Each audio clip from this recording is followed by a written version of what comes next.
TV stuff.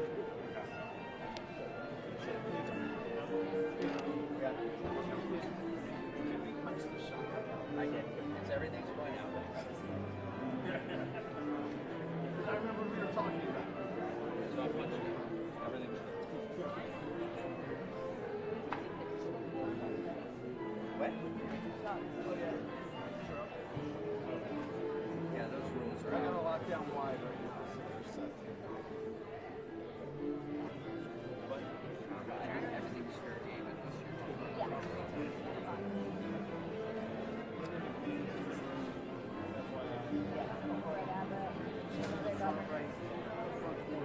Yeah, I saw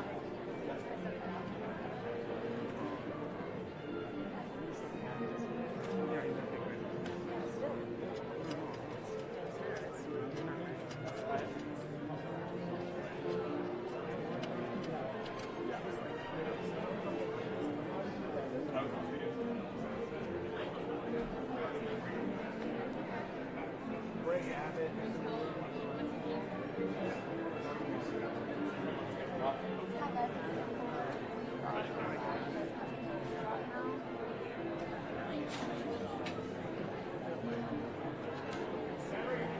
I'm printing a 2-minute warning. I will press should have come. Yes. Abbott, prawn, DeWine.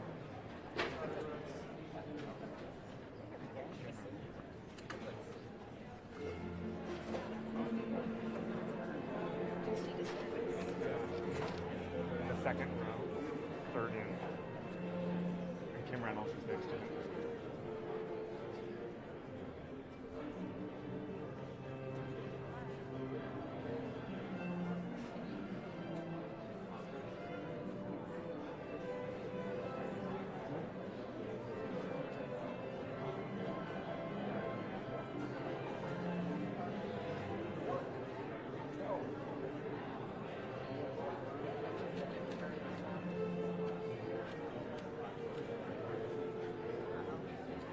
Yes, we can.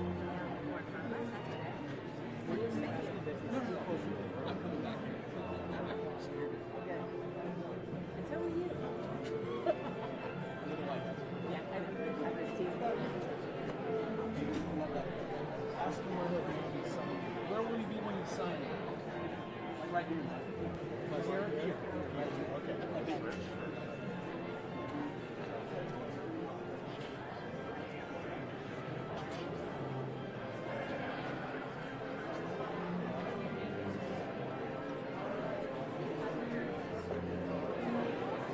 Why are you doing ceramics? And she's over there. She was already in here when we got in. It was just kind of weird. She was over there.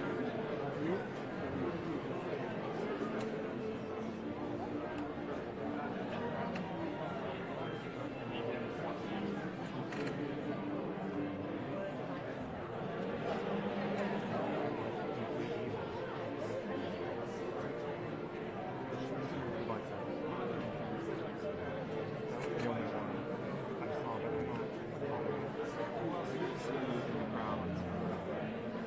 I think DeSantis, Abbott, they're all in the front row. They're in the second row.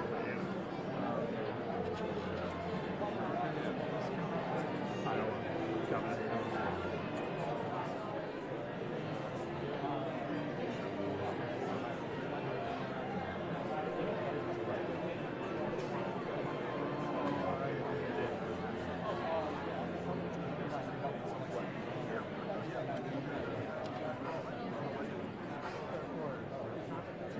Two minutes, I'll wait. 2 minutes? Oh. 2-minute warning. He's got some alerts.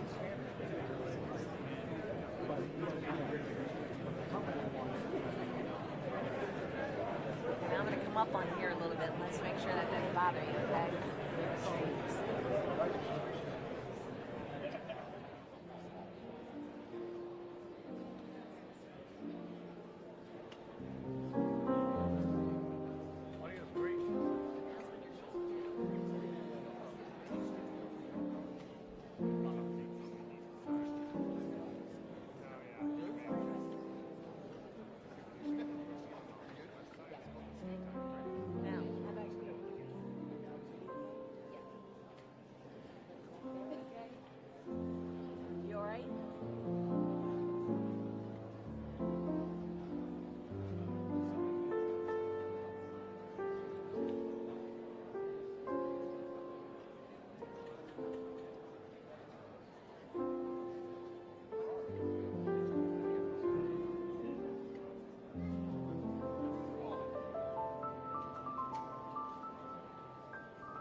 and gentlemen, the President of the United States.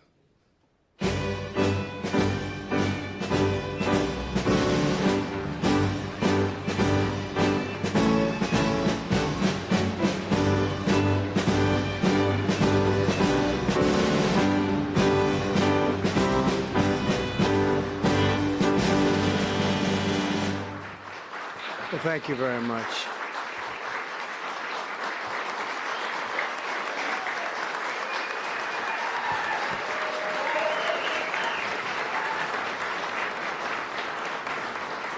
Thank you very much, everyone.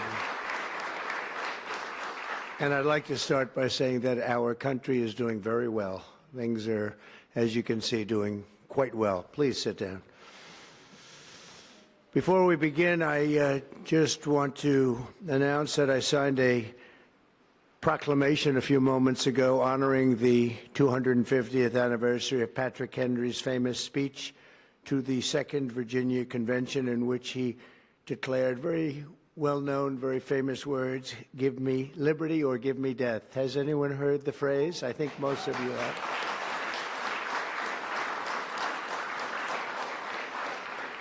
And moments ago, I also signed an executive order to dramatically increase production of critical minerals and rare earths. It's a big thing in this country, and as you know, we're also signing agreements in various locations to unlock rare earths and minerals and lots of other things all over the world, but in particular Ukraine. We're doing very well with regard to Ukraine and Russia. And one of the things we are doing is signing a deal very shortly with respect to rare earths with Ukraine, which they have tremendous value in rare earth, and we appreciate that. And we spoke yesterday with, as you know, President Putin and President Zelensky, and we would love to see that come to an end, and I think we're doing pretty well in that regard. So hopefully we can save thousands of people a week from dying. That's what it's all about. They're dying so unnecessarily, and I believe we'll get it done. We'll see what happens, but I believe we'll get it done. Today we take a very historic action that was 45 years in the making. In a few moments, I will sign an executive order to begin eliminating the Federal Department of Education once and for all.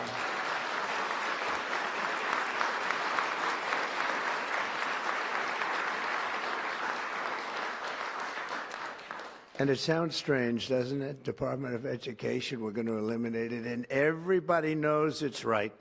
And the Democrats know it's right, and I hope they're going to be voting for it, because ultimately it may come before them. But everybody knows it's right, and we have to get our children educated. We're not doing well with the world of education in this country, and we haven't for a long time.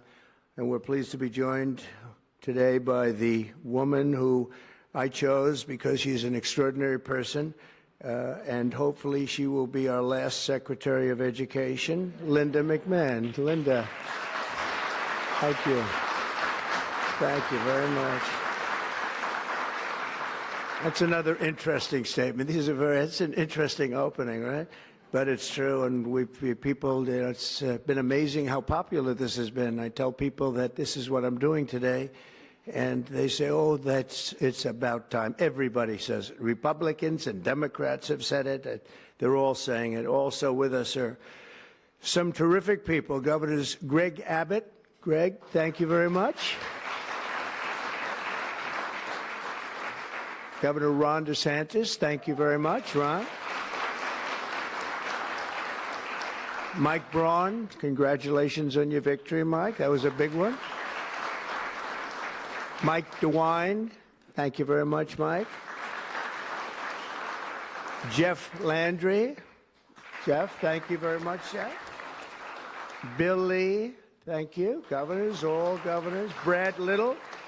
Brad, thank you very much. Where are you, Brad? Hi, Brad. Jim Pilan, thank you very much, Jim. And Kim Reynolds. These are all people very interested in education. And I even see Dan Patrick over there, my friend Dan Patrick. We're joined also by Representatives Tim Walberg and Virginia Fox, Rick Allen, Michael Rulli, and again, Dan Patrick. Thank you very much, Dan, a great friend of ours. And State Attorneys General Ken Paxton. Ken, I see you there. Andrew Bailey. Andrew, what a job you've done, Andrew. You have some good cases going. You've done a great job. Thank you very much. And co-founder of Moms for Liberty, Tiffany Justice. She's been a hard worker. Thank you, Tiffany. When President Carter created the Federal Education Department in 1979, it was opposed by members of his own cabinet, as well as the American Federation of Teachers, the New York Times editorial board, and the famed Democrat Senator Daniel Patrick Moynihan. History has proven them right, absolutely right. After 45 years, the United States spends more money on education by far than any other country, and spends likewise by far more money per pupil than any country, and it's not even close. But yet we rank near the bottom of the list in terms of success. It's an amazing stat. Those are two stats you don't want: the most money spent per pupil, and you're at the bottom of the list. And that's where we are, like it or not, and we've been there for a long time.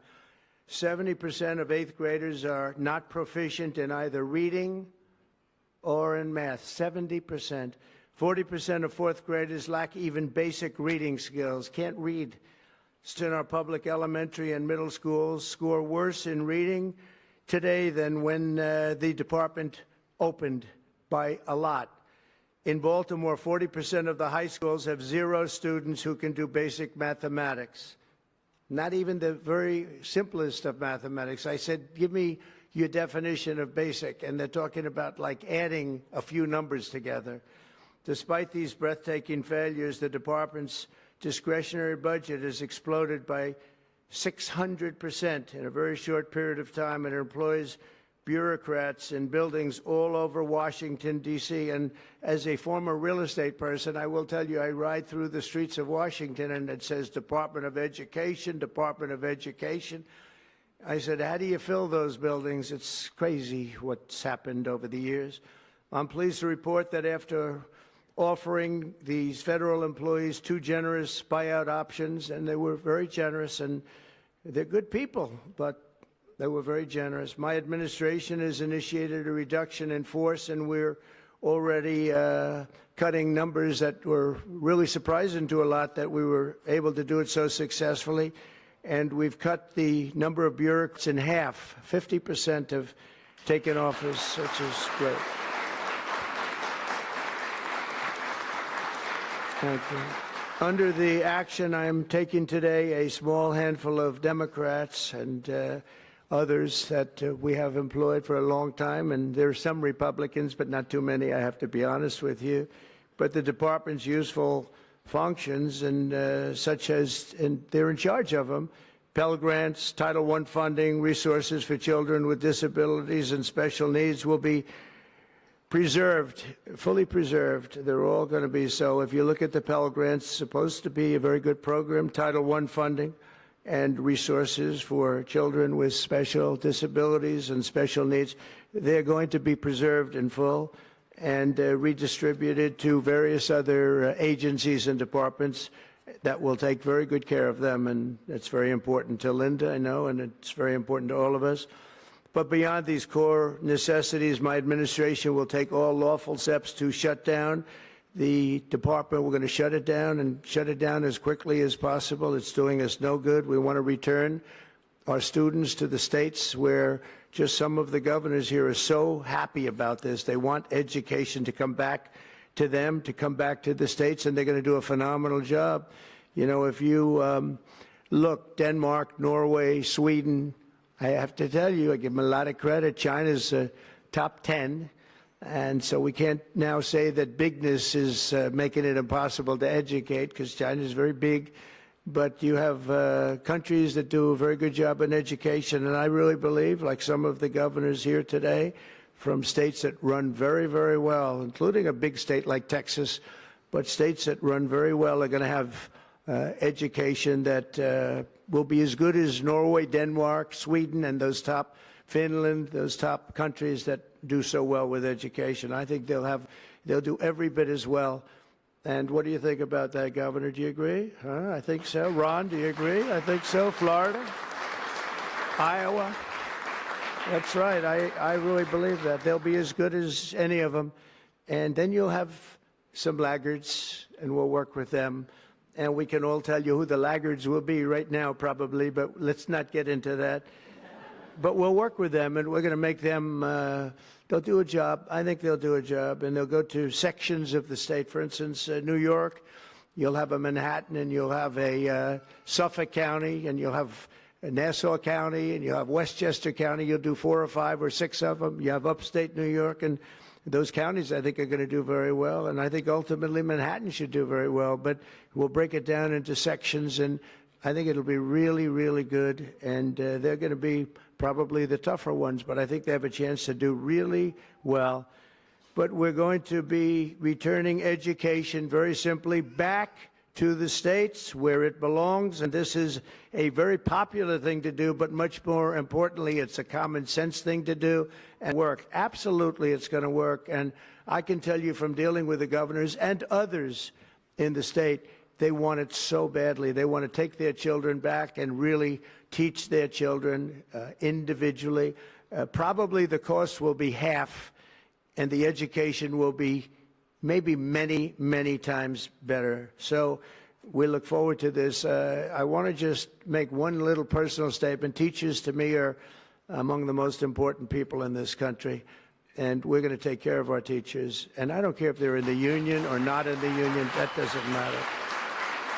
But we're going to take care of our teachers, and I believe the states will take actually better care of them than they are taken care of right now. They'll work all sorts of systems and even merit systems. Those great teachers are going to be maybe a little bit better rewarded, or maybe that's the way it should be, but the states are going to make that decision. But we're going to love and cherish our teachers along with our children, and they're going to work with the parents, and they're going to work with everybody else, and it's going to be an amazing thing to watch, and it's really going to be something special. And Linda, you're presiding over something that's so important, and you're going to do a fantastic job, just like you have your whole life. I know your whole life I've been watching you. I've been watching you for a long time. She's had nothing but success. So it's tremendous to have you, and hopefully you won't be there too long, but we're going to find something else for you, Linda, okay?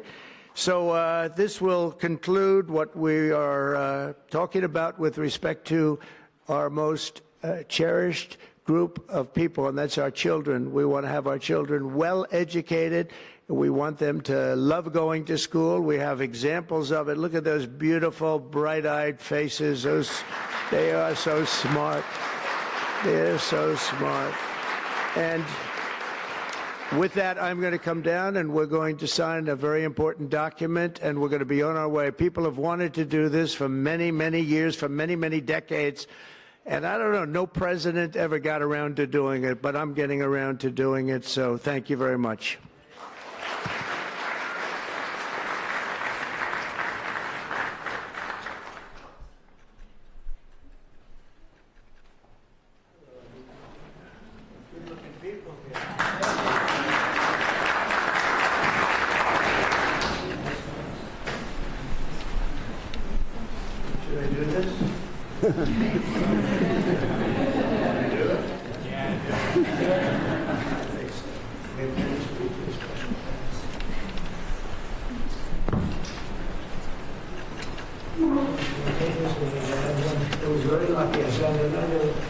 Document that turned out to be very good for the country, and I said, let's use that same pen. I don't know, is anybody superstitious? Ron, are you superstitious? Let's use that same pen.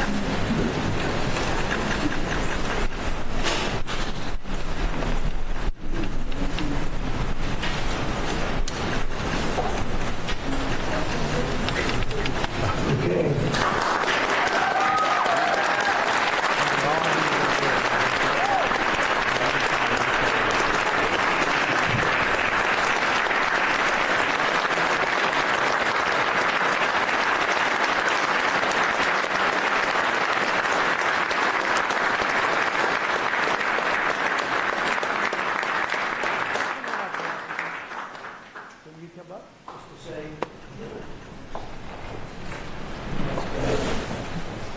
Very important, big factory here. Good luck. Good luck, sir.